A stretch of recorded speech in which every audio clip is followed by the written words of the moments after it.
রাত্রিবেলা সারা রাত আজকে কিন্তু আমাদের ঘুম থাকবে না। সুন্দরবনের উপরে প্রভাবিত রিমাল ঘূর্ণিঝড়, তো ঘূর্ণিঝড়ের প্রভাব ইতিমধ্যে সুন্দরবনে শুরু হয়ে গেছে, দেখতেই পাচ্ছ।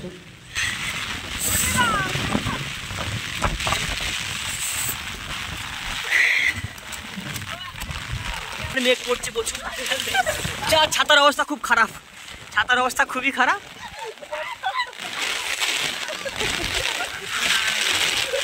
ছাতা থাকবে না, বাড়ি যেতে হবে।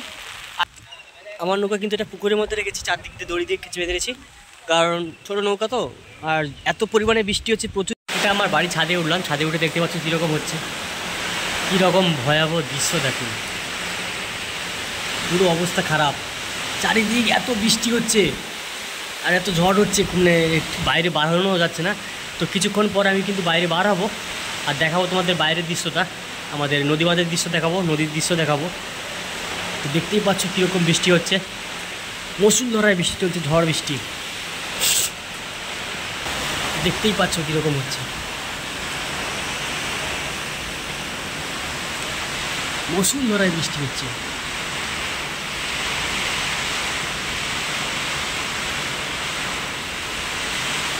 কত পরিমাণ বৃষ্টি হচ্ছে, 135 কিলোমিটার থেকে ঝড় হবে। এরকম বৃষ্টি হচ্ছে দেখতে পাচ্ছ, চারিদিক বৃষ্টিতে ধোঁয়া। এই মুহূর্তে সুন্দরবনের আবহাওয়া দেখতে পাচ্ছি কীরকম, 135 কিলোমিটার বেগে ঝড় হবে প্রতি ঘন্টায়। আর এই মুহূর্তে কিন্তু খুব বৃষ্টি হচ্ছে, প্রচুর পরিমাণে বৃষ্টি হচ্ছে, আর দেখতেই পাচ্ছ আকাশের আবহাওয়া কীরকম। চলো নদী ধারে যাচ্ছি, দেখাবো তোমাদের, দেখা হচ্ছে যে নদী ধারে গিয়ে কীরকম আবহাওয়া তোমরা দেখতে পাবে আর কি পরিমাণে বাতাস বইছে। এখন যাচ্ছি নদী বাঁধে, নদী বাঁধে দেখতে পাবে যে কীরকম ওয়েদার এখন দেখতে পাচ্ছ আকাশের। আমাদের সুন্দরবনের উপর দিয়ে ঝড়টা যাবে, আর পুরো সতর্ক করা হয়েছে, আমাদের রেড জোন আছে এই জায়গাটা। আকাশ বারে বারে মেঘলা হচ্ছে আর খুব বৃষ্টি হচ্ছে, আর চারিদিকে দেখতে পাচ্ছ কীরকম জল আর জল, চারিদিকে জল আর জল, চারিদিকে জল। আর ওখানে ওরা আনন্দ করছে, মজা করছে। আর এই যে আমার নৌকা এই মুহূর্তে দেখতে পাচ্ছি চারিদিক থেকে কাছি পাছি দিয়ে খেঁচেছি, আর এটা পুকুরের মধ্যেই কিন্তু নৌকাটা নিয়ে এসেছি, আমাদের ছোট নৌকাটা, যেটা আমার নৌকা, ছোট নৌকাটা এটা। তারপর এই যে আমার নৌকা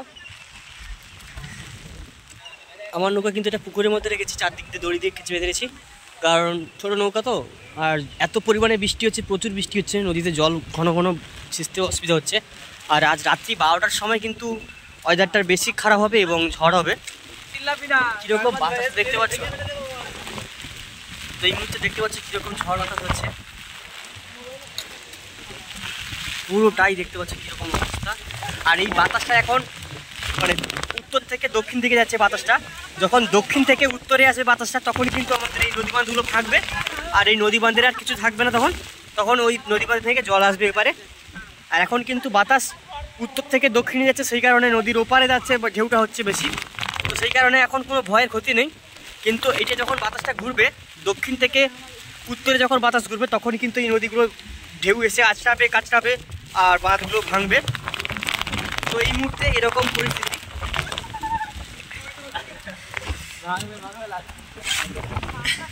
আমাকে ছাতা বন্ধ করতেই হলো, কারণ এত পরিমাণে বাতাস দিচ্ছে, ছাতা নিয়ে থাকতে পারছি না, আর আমি বাড়িও চলে যাবো। আর এই মুহূর্তে দেখতে হচ্ছে আমার ছোটো নৌকা এটা, আর এখানে কিন্তু আমাদের 9খানা নৌকা ছিল, আমাদের এখানকার নৌকাগুলো, সমস্ত নৌকাগুলো কিন্তু এই জঙ্গলের মধ্যে ঢুকানো হয়েছে, আর জঙ্গলের মধ্যেই কিন্তু নৌকাগুলো সব বাঁধা আছে, কারণ বাইরে থাকলে, জঙ্গলের মধ্যে থাকলে কোনো প্রবলেম হবে না, সেফটি থাকবে, ভালো থাকবে নৌকাগুলো, সেই কারণে এখানে টোটাল এখানে ধরো দুটো 4টে 5টা নৌকা আছে এই জঙ্গলের মধ্যে, 5টা বড় বড় নৌকা আছে এখানে, সব জঙ্গলের মধ্যে দেখতে পাবে। এই যে একটা নৌকা আছে, এটাই যে বাঘা ভাইদের নৌকা, বড় ইঞ্জিন নৌকাটা, এই যে একটা নৌকা। আর এটা আমাদের একটা বেউতি নৌকা আছে, এখানকার স্থানীয় লোকের বেউতি নৌকা, এটা এই সামনে আছে এখানে একটা, এটা জঙ্গলের মাঝখানে রাখা হয়েছে। এই যে একটা নৌকা আছে এখানে ভিতরে, এখানে একটা ভিতরে নৌকা আছে যে, আর এদিকে আমাদের বড় নৌকাটা আছে এখানে, এই যে এখানে আমাদের বড় নৌকা আছে, এখানে এই যে আমাদের বড় নৌকা। আর এদিক থেকে দেখাই আমি, এই যে এদিক থেকে দেখতে পাচ্ছ এখানে আমাদের বড় নৌকা আছে যে জঙ্গলের মধ্যে। আর এদিকেও আরেকটা নৌকা আছে। এই বৃষ্টি খুব চলে এসছে এখন বর্তমানে, ছাতা মুহূর্তে কিন্তু প্রচুর বৃষ্টি শুরু হয়ে গেছে আবার। তো একসঙ্গে কিন্তু এই যে আছি আমরা, এই যে দেখতে পাচ্ছ আমরা আছি এই মুহূর্তে। আর আমার মোবাইলটা পুরো ভিজে গেছে সেটা আমি জানি। একটা নৌকা, এটাও বেউটির নৌকা, এই একটা নৌকা, এই একটা নৌকা, আমাদের ওখানে আর একটা ওদিকে আছে। টোটাল এখানে 5টা নৌকা আছে। এইভাবে জঙ্গলে পরস্পরভাবে ঢুকানো আছে নৌকাগুলো, কারণ জঙ্গলের মাঝখানে থাকলে নৌকাগুলো ক্ষতি কম হবে, ঢেউ কম ধরবে, বাতাস কম মারবে, তাই সেই কারণে জঙ্গলের ভিতরে নৌকাগুলো আছে। আর আমার ছোটো নৌকা তো ভিতরে ঢুকিয়ে নিয়েছি। চলো এখন বাড়ি চলে যাই, কারণ মেঘলা আবার মেঘ পড়ছে প্রচুর। ছাতার অবস্থা খুব খারাপ প্রচুর, ছাতার অবস্থা খুব খারাপ, ছাতার অবস্থা খুবই খারাপ।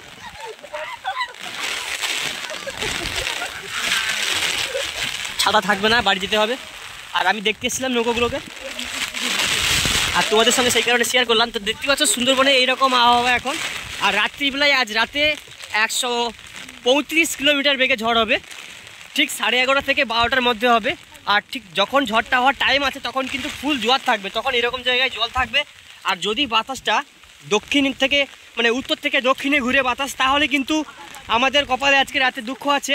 আর কারণ এই বাঁধগুলো তখন ভেঙে যাবে, জল ঢুকতে শুরু করবে। আর এখন এই মুহূর্তে কিন্তু দক্ষিণ দিকে বাতাস যাচ্ছে, সেই কারণে এখন কিন্তু কোনো ক্ষতি নেই, এখন বাতাসের জন্য কোনো অসুবিধা নেই, কোনো সমস্যা নেই। তো বাতাসটা ঘুরলেই কিন্তু মোটামুটি বৃষ্টি হবে আর খুব ওয়েদার খারাপ হবে। তো রাত্রিবেলা সারা রাত কিন্তু আমাদের ঘুম থাকবে না।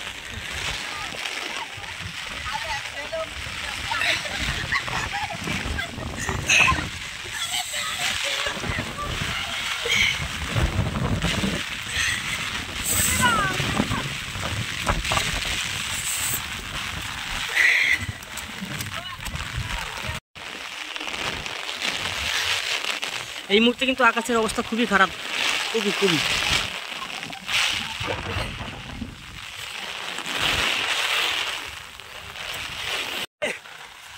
এই মুহূর্তে দেখতে পাচ্ছি কীরকম অবস্থা। তো দেখালাম এখন নদীবন্ধের অবস্থা কীরকম আর কীভাবে ঝড় বৃষ্টি হবে আর হলে কতটা ক্ষতি হবে। তো হলে আমাদের কোনো কিছু করার নাই, কারণ এগুলো সব নুনা জলে প্রবাহিত হবে এবং নুনা জলে সব ডুববে এগুলো। তো এই মুহূর্তে এরকমই অবস্থা। আর আকাশের অবস্থা দেখতেই পাচ্ছি কীরকম হয়েছে, চারিদিক পুরো অন্ধকার। আর আজকের মেন রাতে আজকে হবে, এইগুলো সব নুনা জলে ভর্তি হয়ে যাবে আর বন্যা হবে। এখন এরকম অবস্থা।